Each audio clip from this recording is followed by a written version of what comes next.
Hello everyone, let us take very first chapter of class 12 biology, that is reproduction in organism. So इस paragraph में बताया हुआ है कि each and every organism that can live only for certain period of time. Clear, कोई भी organism है उसका एक fixed approximate fixed period of time रहता है. तो जो पीरियड रहता है उसके बर्थ से लेकर नेचुरल डेथ ऑफ ऑर्गेनिज्म वो रिप्रेजेंट करता है उसका लाइफ स्पैन. जो लाइफ स्पैन है ऑर्गेनिज्म का नीचे फिगर में जैसे यहाँ पे बताया हुआ है. तो एलिफेंट का जो लाइफ स्पैन है that is approx 70 to 90 years. Rose का लाइफ स्पैन है that is approx 5 to 9 years. Dog का लाइफ स्पैन है that is approx 20 to 30 years. ये अप्रॉक्सीमेट एज है. ठीक है. बनाना ट्री है, बनाना ट्री का है approx like it is approx 1 to 2 years. ठीक है, सॉरी बनाना ट्री का है यहाँ पे 25 years. It's not 1 to 2 years. You can erase it. That is approx 25 years. ठीक है. काऊ का है अगेन, काऊ का भी है 25 ईयर्स. नेक्स्ट है पैरेट. पैरेट का बताया हुआ है इन्होंने 140 ईयर्स. क्रोकोडाइल का दिया हुआ है 60 ईयर्स. हॉर्स का जो लाइफ स्पैन है दैट इज़ अप्रॉक्स 60 ईयर्स. जो फ्रूट फ्लाई है उसका जो लाइफ स्पैन है that is approx 30 days. Clear. Next है राइस प्लांट. तो राइस प्लांट का आपको पता ही है 4 to 5 मंथ रहता है. 3 to 5 मंथ लिख सकते हैं हम यहाँ पे क्योंकि एक ही सीज़न में मिलता है. क्लियर. बेनियन ट्री है. बेनियन ट्री का सबसे ज़्यादा है approx 200 years. So this was the approximate age of the organism. ठीक है. इस पैराग्राफ में जो आपको नेक्स्ट यहाँ पे बताया हुआ है लाइक ये तो हमने life span of various organisms यहाँ पे डिस्कस किया. नेक्स्ट ये बता रही हैं यू मे नोट की जो लाइफ स्पैन है ऑर्गेनिज्म का वो उनके साइज़ के साथ कोरिलेट नहीं कर सकता. ठीक है ना. जो ऑर्गेनिज्म का लाइफ स्पैन है वो उनके साइज़ के साथ कोरिलेट नहीं करता है. जैसे साइज़ जो है क्रो और पैरेट का वो ज़्यादा डिफरेंट नहीं है लेकिन उनका लाइफ स्पैन जो है उसमें बहुत डिफरेंस देखने को मिलता है. लाइफ स्पैन जो है वो कम में as compare to the peepal tree. Clear. Okay. Next ये बोल रहे हैं कि लाइफ स्पैन वट डेथ जो है हर एक इंडिविजुअल ऑर्गेनिज्म का वो सर्टेनिटी है. मतलब डेथ जो है उनकी नो इंडिविजुअल इज़ इमॉर्टल जिसको बोलते हैं ना अमर जनरेशन है. ठीक है. जैसे आपके दादा हैं फिर दादा के बाद फर्दर जनरेशन आपके पापा हैं, पापा के बाद आप जनरेशन फिर आपकी फर्दर जनरेशन आएगी. तो ये क्या है, ये एक तरह से रिप्रोडक्शन कॉन्टिन्यूटी मेंटेन करती है स्पीशीज़ की. ठीक है. नेक्स्ट वी हैव कि दिस लार्ज डाइवर्सिटी. किस में है लार्ज डाइवर्सिटी? बायोलॉजिकल वर्ल्ड में. और हर एक ऑर्गेनिज्म जो है उसने अपना मैकेनिज़्म इवॉल्व किया है मल्टीप्लाई करने के लिए और ऑफस्प्रिंग्स को प्रोड्यूस करने के लिए. क्लियर. द ऑर्गेनिजम्स का जो हैबिटेट है इसकी इंटरनल फिजियोलॉजी क्या है और भी फैक्टर उसमें या तो एक ऑर्गेनिज्म की पार्टिसिपेशन है या दो की है. तो इसके बेस पे ये दो तरह की रिप्रोडक्शन जो है वो बताई हुई है. अगर तो ऑर्गेनिज्म जो है वो सिंगल पेरेंट से प्रोड्यूस हो रहा है या उसमें गैमीट फॉर्मेशन की कोई इन्वॉल्वमेंट नहीं है तो रिप्रोडक्शन को एसेक्सुअल बोला जाता है. और अगर दो पेरेंट्स मतलब अपोजिट सेक्स के हैं दे पार्टिसिपेट करते हैं इन द रिप्रोडक्टिव प्रोसेस और उसमें फ्यूजन होता है मेल एंड फीमेल गैमीट का तो उसको बोलते हैं दैट इज. और जो सेक्सुअल रिप्रोडक्शन है उसमें फ्यूजन हो रहा है गैमीट्स का और उसमें दोनों पेरेंट्स का इन्वॉल्वमेंट रहता है. Clear. Next we have asexual reproduction में क्या होता है. एसेक्सुअल रिप्रोडक्शन में जो सिंगल इंडिविजुअल पेरेंट है वो ऑफस्प्रिंग को प्रोड्यूस करता है. इसकी वजह से क्या होता है कि जो ऑफस्प्रिंग्स प्रोड्यूस होते हैं वो केवल एक दूसरे के आइडेंटिकल ही नहीं होते बल्कि एग्जैक्ट वो कॉपीज़ होते हैं अपने पेरेंट्स की. तो एसेक्सुअल रिप्रोडक्शन में जो हम टर्म यूज़ करते हैं उसको बोलते हैं क्लोन. तो क्लोन जो है बेसिकली वो क्या is among different group of organism. Clear. Asexual reproduction जो है वो कॉमन किस में देखी गई है? सिंगल सेल्ड ऑर्गेनिजम्स में, प्लांट्स में, एनिमल्स में जिनमें क्या होती है कि सिंपल ऑर्गेनाइजेशंस होती है। प्रोटिस्टा एंड मोनोरास में क्या है कि ऑर्गेनिज्म या पेरेंट सेल जो है वो माइटोसिस से डिवाइड करते हैं दो। Okay, next we have many single celled organism जो हैं वो रिप्रोड्यूस करते हैं by binary fission. Binary fission का मतलब है जिसमें सेल जो है वो 2 हाफ्स में डिवाइड होता है और हर एक हाफ जो है वो ग्रो करके एक अडल्ट बनाता है। जैसे अमीबा है, पैरामीशियम है, तो उनमें बाइनरी फिशन होता है, मतलब सिंगल सेल जो है वो 2 हाफ्स में डिवाइड कर जाएगा और जो एक सिंगल हाफ जो आएगा वो पूरा का पूरा अडल्ट जो है वो बना देता है। एग्जाम्पल इसमें बताए हुए हैं amoeba and paramecium. Clear? Okay, east में क्या होता है जो इंडिविजुअल है वो जो ईस्ट में क्या होता है कि जो डिवीजन है वो अनइक्वल होता है, ईस्ट ऑर्गेनिज्म या सेल्स जो है वो बना देते हैं। फिर अनफेवरेबल कंडीशंस में क्या होता है कि जो अमीबा है अपना सूडोपोडिया को विड्रॉ कर लेता है। और स्टेशन जिसमें देखने को मिलता है अमीबा में क्या होता है इसमें कि जब अनफेवरेबल कंडीशंस आती हैं तो अमीबा अपने सूडोपोडिया को विड्रॉ कर लेता है और 3 लेयर का हार्ड कवरिंग या सिस्ट जो है अपने सराउंडिंग में बना लेता है। तो इस फिनोमेना को बोलते हैं एंसिस्टेशन। जब फेवरेबल कंडीशंस वापस आती हैं तो जो एंसिस्टेड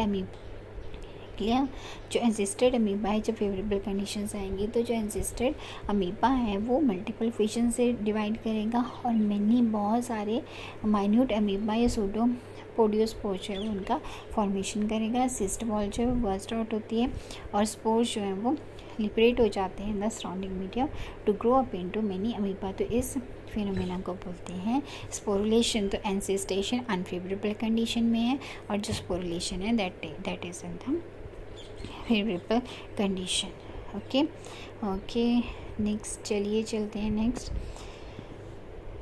नेक्स्ट है कि जो है वो रिप्रोड्यूस करते हैं। मोस्ट कॉमन जो इन स्ट्रक्चर्स में उनमें आते हैं जूस्पोर्स, जो कि क्या है माइक्रोस्कोपिक मोटाइल स्ट्रक्चर्स हैं। और दूसरे कॉमन एसेक्सुअल रिप्रोडक्टिव स्ट्रक्चर्स जो हैं जैसे कोनिडिया पेंसिलियम में देखने को मिलते हैं, बर्ड्स हाइड्रा में और गेम्यूल्स स्पॉन्जी में। या जूस्पोर्स का देखने को मिलता है तो उनको बोलते हैं जूस्पोर्स। ओके, तो ये एक तरह से एसेक्सुअल रिप्रोडक्टिव स्ट्रक्चर्स हैं। जूस्पोर्स हो गया, कोनिडिया पेंसिलियम में, बर्ड्स हाइड्रा में और गेम्यूल जो है वो स्पॉन्ज में। ओके, नेक्स्ट इन एनिमल्स और दूसरे जो प्रोपेगेल्स। क्लियर? ऑब्वियसली क्या होगा कि ये फॉर्मेशन जो होगा इन स्ट्रक्चर का उसमें 2 पेरेंट का इन्वॉल्वमेंट नहीं है। प्रोसेस जो इन्वॉल्व होगी वो एसेक्सुअल है। कुछ ऑर्गेनिज्म में क्या होगा कि अगर बॉडी जो है वो डिस्टिंक्ट पीसेस या फ्रेगमेंट्स में ब्रेक डाउन हो जाती है तो हर एक फ्रेगमेंट जो है वो एक नया अडल्ट बना सकता है जो कि अपने जैसे ऑफस्प्रिंग जो प्रोड्यूस कर सकता है। जैसे आ गया यहाँ पे hydra. This is also mode of asexual reproduction जिसको हम बोलते हैं दैट इज फ्रैगमेंटेशन। ठीक है? ओके, नेक्स्ट है that you must have heard about the scourge of water bodies और टेरर ऑफ बंगाल। ये बहुत इंपॉर्टेंट क्वेश्चन है। टेरर ऑफ बंगाल बेसिकली क्या है?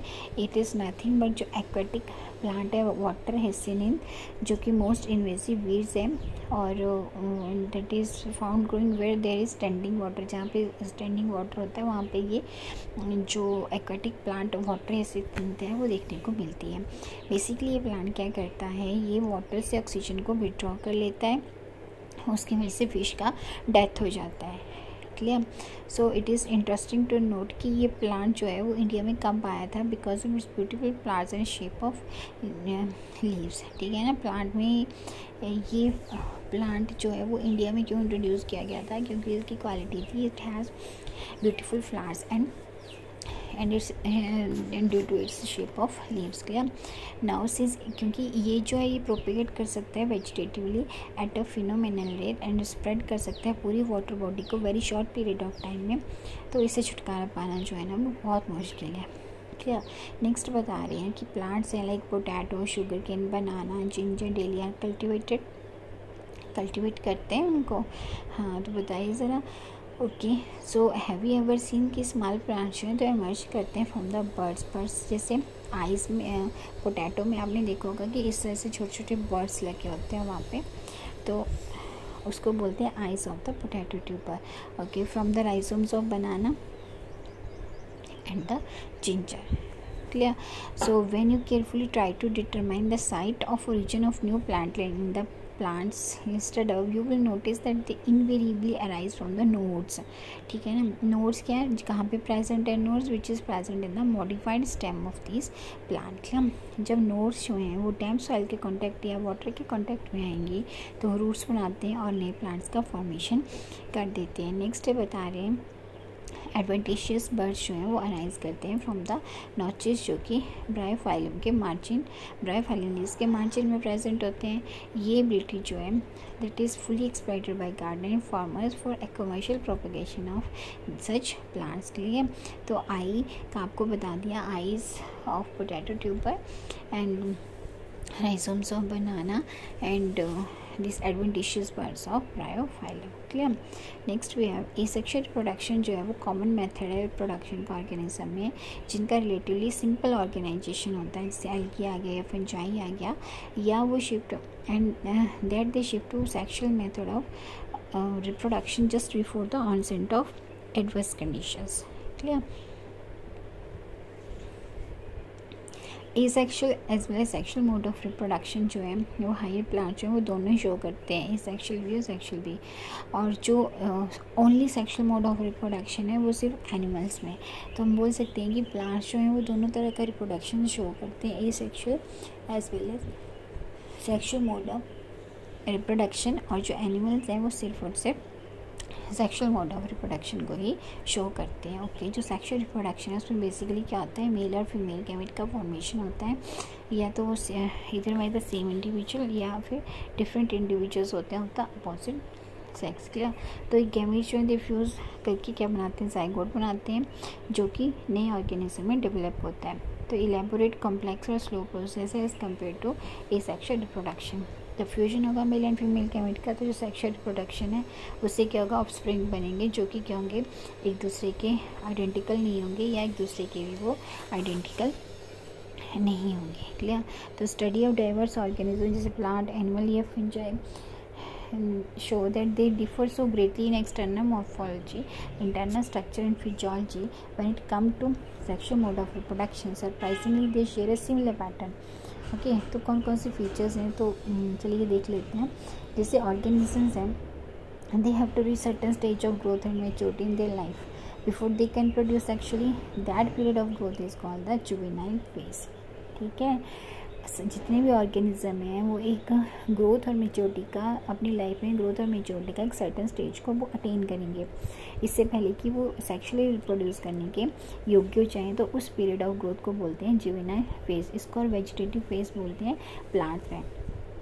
तो ये जो फेज है ये वेरिएबल ड्यूरेशन का रहता है डिफरेंट ऑर्गेनिज्म. क्लियर? जब एंड होगा जुवेनाइल और वेजिटेटिव फेज का, उसका मतलब किसकी बिगिनिंग होगी, of the reproductive phase that can be seen easily in higher plant when they come to flower. Okay, next paragraph में बताया हुआ है जैसे plants the annual and biennial types. Annual plant होते हैं जिनका जो कि मतलब फ्लावर जो है वो साल में एक ही बार देते हैं, और बाइनल होते हैं जो फ्लावरिंग जो है वो 2 टाइम्स शो करते हैं. ठीक है, पेरिनियल स्पीशीज़ में क्या होता है कि जो मतलब काफ़ी टाइम जो है वो मतलब साल में एक बार और ये 2 बार. ठीक है, और पेरिनियल जो होते हैं वो काफ़ी टाइम में, मतलब it is difficult to clearly define this phases. ठीक है, कि किस तरह से जो है इनकी फ्लावरिंग होती है. ओके, तो कुछ प्लांट्स ऐसे होते हैं जिनमें अनयूजुअल फ्लावरिंग फिनोमेना होता है.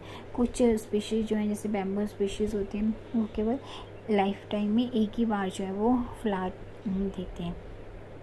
ठीक है, जैसे जनरली आफ्टर 50 to 100 ईयर्स, और वो प्रोड्यूस करते हैं लार्ज नंबर ऑफ फ्रूट्स, और उसके बाद जो है मतलब 50 to 100 ईयर्स तक जो है वो बैम्बू स्पीशीज जो है वो रहती है, और एक ही बार जो है अपनी लाइफ टाइम में फ्लावर देती है और लार्ज नंबर ऑफ फ्रूट्स देती है. उसके बाद इसकी डेथ हो जाती है. अनदर प्लांट है जैसे स्ट्रॉबिलेंथस गुंथियाना है, जिसको नीला गुरंजी बोलते हैं. वो फ्लावर देते हैं वंस इन 12 साल में एक बार. ठीक है, as many of you would know plant flower during सितंबर-अक्टूबर 2006. ठीक है,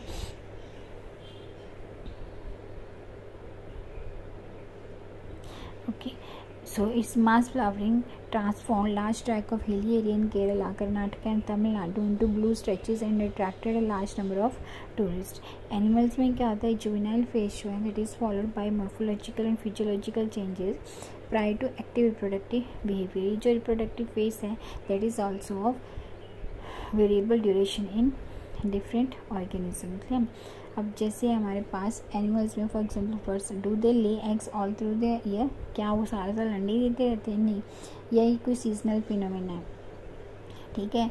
so birds living in nature they lay eggs only seasonally. However birds in captivity जैसे पोल्ट्री फार्म्स में they can be lay eggs throughout the year.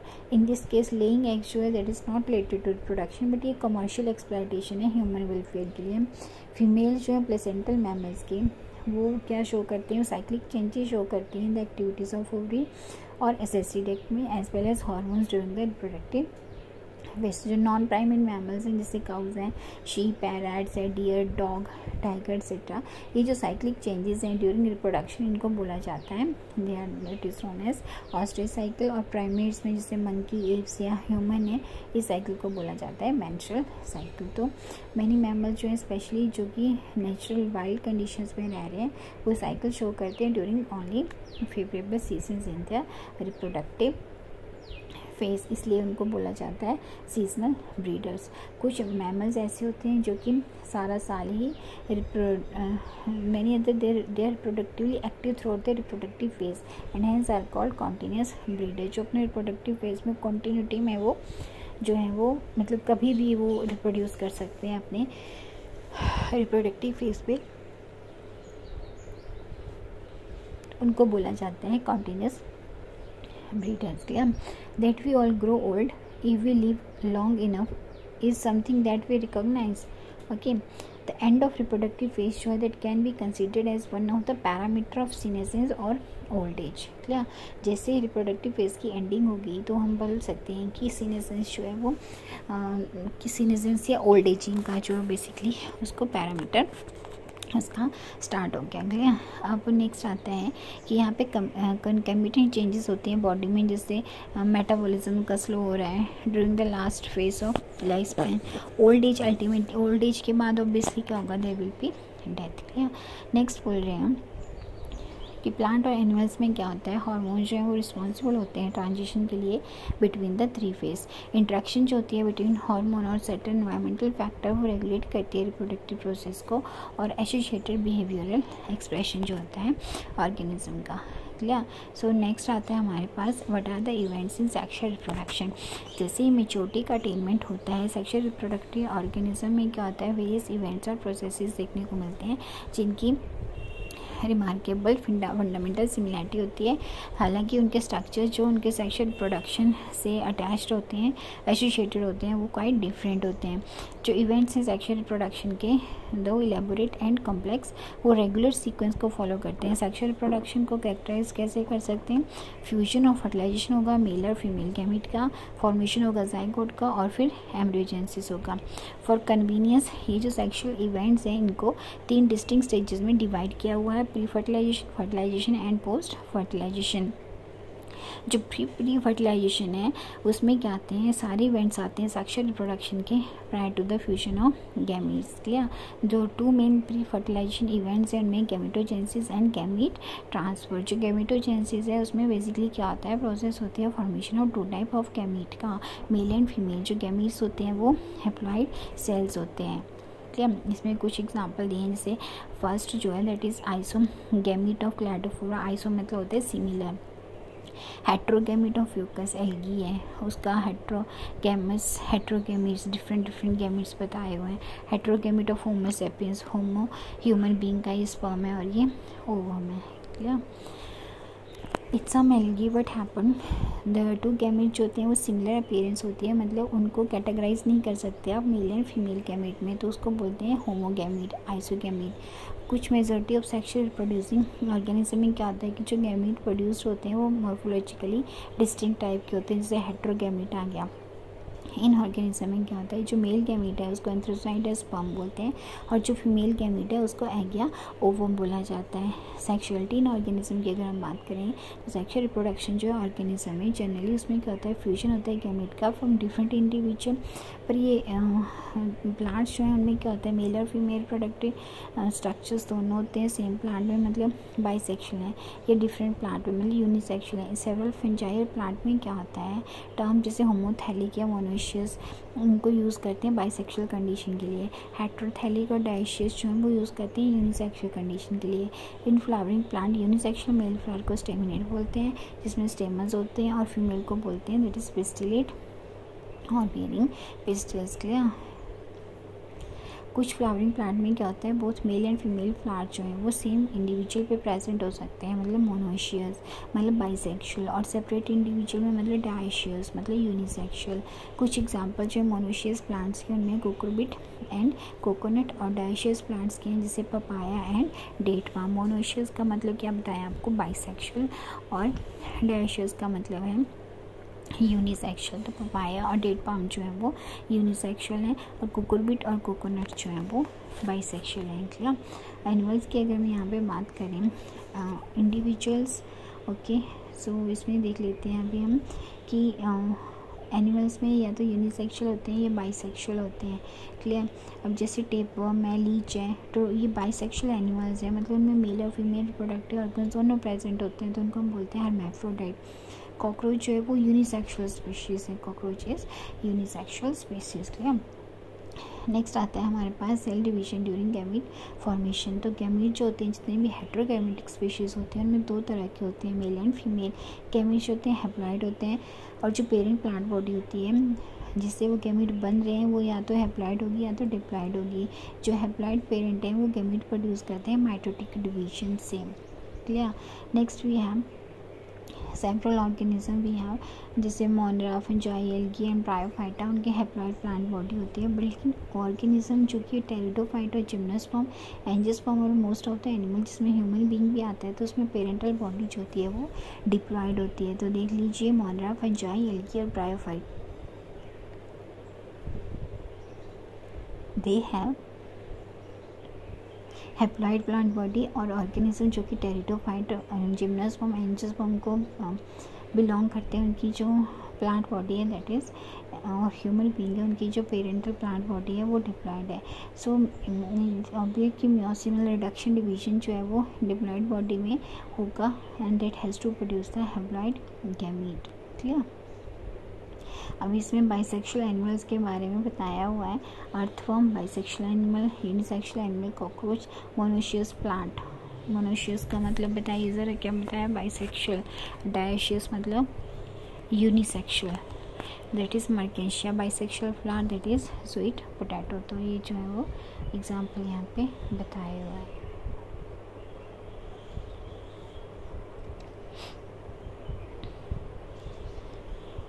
Clear. तो इसमें chromosome number जो है वो आपने यहाँ पे बताना है, लाइक जैसे यहाँ पे नेम ऑफ ऑर्गेनिज्म दिए human being, chromosome number meiocyte में डिप्लॉइड में 46 है तो हैप्लॉइड कितना आएगा 23, हाउसफ्लाई का 12 है तो गैमीट में कितना आएगा बताइए ज़रा। गैमीट में जो है वो रिडक्शन डिवीजन होगा, तो रेड कर बताना, आप इसको कमेंट सेक्शन में आप करके मुझे बता सकते हो। ओके।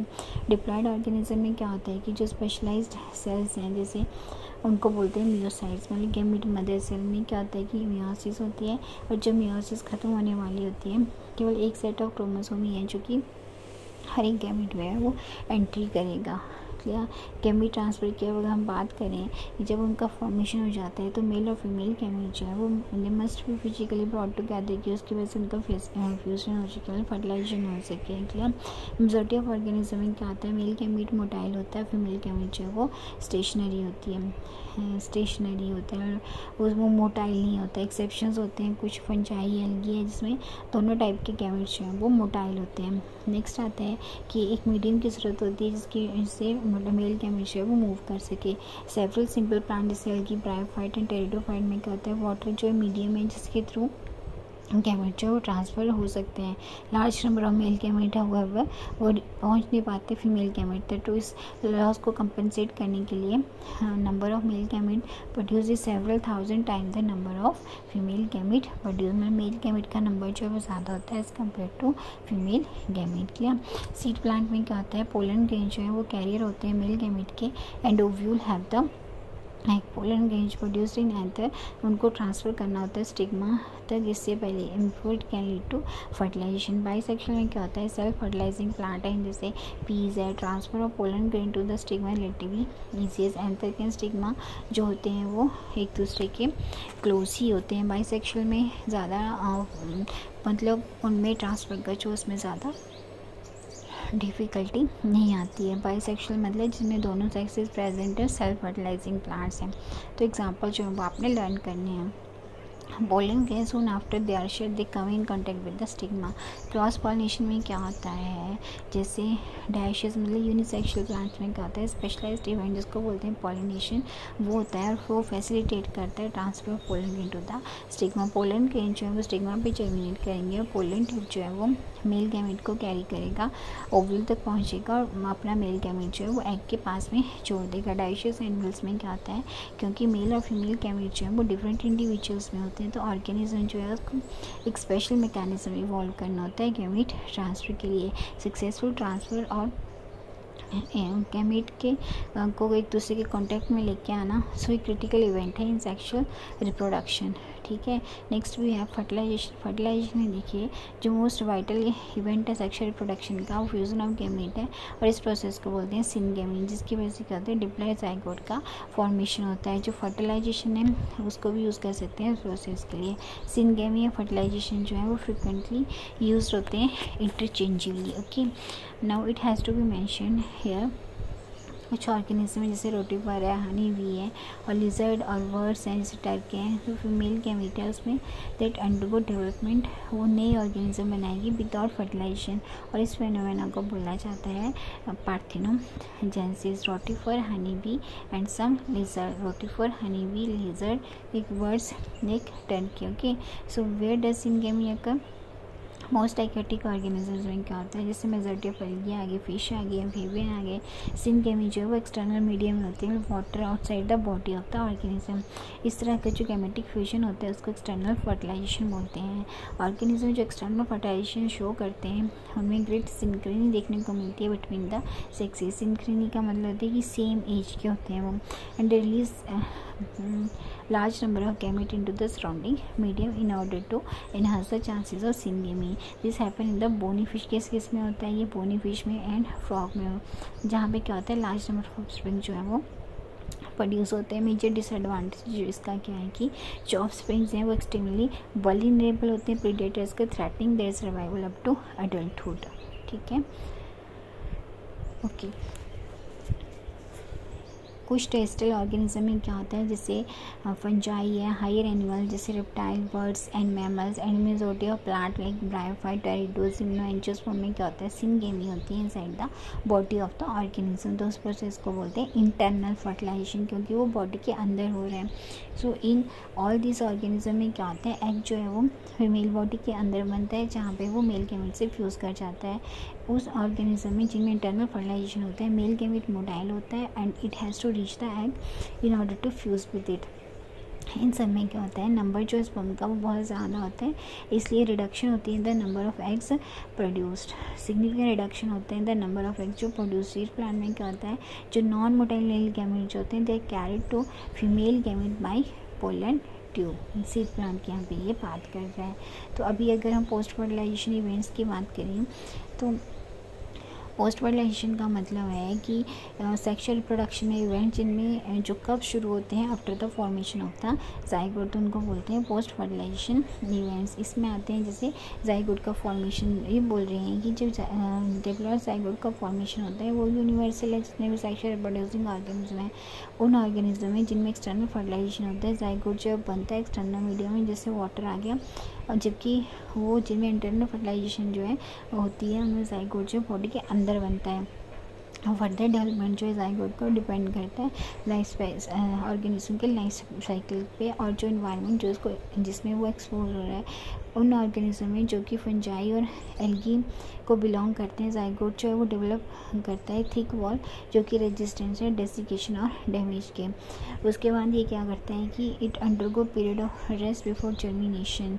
ओके, नेक्स्ट भी है कि जो जाइगोट है वो वाइटल लिंक है जो इंश्योर करता है continuity of species between organisms of one generation and the next. Her sexually reproducing organism जो है इसमें ह्यूमन बीइंग भी है वो अपनी लाइफ जो है वो बिगिन करता है एज अ सिंगल सेल जिसको बोलते हैं जाइगोट। नेक्स्ट भी है एम्ब्रियोजेनेसिस में क्या होता है प्रोसेस और डेवलपमेंट ऑफ एम्ब्रियो। कहाँ से? जाइगोट से। एम्ब्रियोजेनेसिस में क्या होता है जाइगोट में सेल डिवीजन होता है, माइटोसिस और सेल डिफरेंशिएशन होता है। सेल डिवीजन जो है नंबर ऑफ सेल को बढ़ाती है डेवलपिंग एम्ब्रियो में, सेल डिफरेंशिएशन जो है वो हेल्प करती है ग्रुप ऑफ सेल को कि वो अंडरगो करें कुछ मॉडिफिकेशन जिसकी वजह से वो स्पेशलाइज्ड टिश्यू और ऑर्गेनिज्म का फॉर्मेशन कर दें। क्लियर? सो एनिमल्स जो उनको कैटेगराइज करते हैं oviparous and viviparous based on whether development of zygote जो है वो आउटसाइड द बॉडी है या आ फीमेल पेरेंट के अंदर है। ओके, या फिर उन्होंने दे ले फर्टिलाइज अनफर्टिलाइज्ड एग और they give birth to young one. Oviparous होते हैं एग लेइंग और विपेरस होते हैं young ones laying baby laying. Clear? Oviparous animals में कहते हैं जिससे रेप्टाइल और बर्ड्स होते हैं उसमें फर्टिलाइज्ड एग्स वन में कवर्ड होते हैं बाई हार्ड कैल्केरियस सेल्स होते हैं। ठीक है, they are laid in safe place in the environment. After period of incubation क्या होता है यंग वंश से निकल आते हैं। विपेरस एनिमल्स में क्या होता है मेजॉरिटी ऑफ मेमोरीज जिनमें ह्यूमन बींग्स हैं वो जो जाइगोट जो है वो डेवलप करते हैं into young one inside the body of the female organism की बॉडी के अंदर ही जाइगोट जो है वो डेवलप करेगा। जब वो सर्टन स्टेज ऑफ ग्रोथ आ जाती है तो यंग वंश जो है वो डिलीवर्ड हो जाते हैं out of the body of the female organism, और उनकी प्रॉपर एम्ब्रियोनिक केयर और प्रोटेक्शन की वजह से चांसेस ऑफ सर्वाइवल जो हैं यंग वन के वो ग्रेटर होते हैं विपेरस ऑर्गेनिज्म। फ्लावरिंग प्लांट्स में क्या होता है जो जाइगोट है वो ओव्यूल के अंदर बनता है। आफ्टर फर्टिलाइजेशन सेपल पेटल और स्टेम जो ला के वो टूट जाते हैं। क्लियर? सो पिस्टल जो है वो प्लांट के साथ अटैच रहती है। जाइगोट डेवलप करते हैं एम्ब्रियो में, ओव्यूल डेवलप करते हैं सीड में, जो ओवरी और डेवलप करती है फ्रूट में, जो कि डेवलप करेगी थिक वॉल, उसकी वॉल को बोलते हैं पैरिका। उसका प्रोटेक्टिव फंक्शन होता है। डिस्पर्सल के बाद क्या होता है सीड जर्मिनेट करते हैं फेवरेट कंडीशन और वो बना देते हैं new plant. So this was all about the reproduction in organism. मिलते हैं नेक्स्ट लेक्चर में। बाय।